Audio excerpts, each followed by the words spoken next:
പൊന്നാനി താലൂക്ക് ആശുപത്രിയിൽ cath lab വരുന്നു. സർക്കാർ ബജറ്റിൽ 2 കോടി രൂപ അനുവദിച്ചു.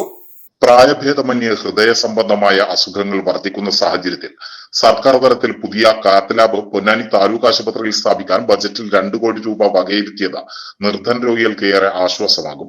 നിലവിൽ ഹൃദയ സംബന്ധമായ അസുഖ നിർണയത്തിനും ചികിത്സയ്ക്കും സ്വകാര്യ ആശുപത്രികളെ ആശ്രയിക്കേണ്ട സ്ഥിതിയാണ്.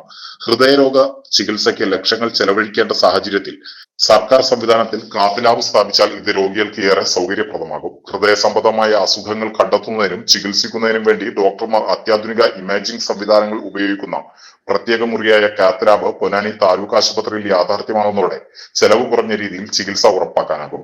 വലിയ ശസ്ത്രക്രിയകൾ ഒഴിവാക്കി കത്തീറ്റർ എന്ന നേർത്ത ട്യൂബ് ഉപയോഗിച്ചുള്ള പ്രധാന ചികിത്സകളും നടത്താൻ കഴിയും. അതേസമയം കിഫ്ബി പദ്ധതിയിൽ ഉൾപ്പെടുത്തി 13 കോടി ചെലവിൽ 4 നിലകളിൽ പുതിയ ബ്ലോക്ക് കെട്ടിട നിർമ്മാണവും നടക്കുന്നുണ്ട്. താഴത്തെ നിലയിൽ casualty, trauma care, observation ward, emergency department എന്നിവയും മുകളിലത്തെ നിലകളിലായി ICU, operation theatre, dental department, x-ray unit എന്നിവയും ഉൾപ്പെടുത്തിയിട്ടുണ്ട്. കാത്ത് ലാബും പുതിയ കെട്ടിടവും വരുന്നതോടെ ആശുപത്രിയിലെ പരിമിതികൾക്ക് പരിഹാരമാകുമെന്നാണ് പ്രതീക്ഷ.